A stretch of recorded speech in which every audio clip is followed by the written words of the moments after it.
It's like it's not me that picks up the pen to write, but a soul from another source, mysterious as staring into the night.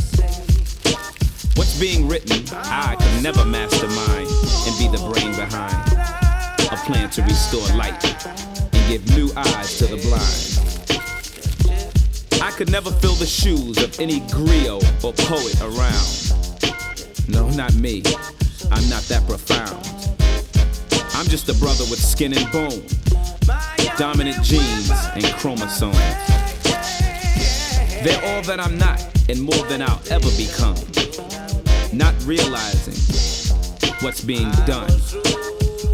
'Cause after the paragraph comes to an end and the thoughts come to be, I realize the poet and the griot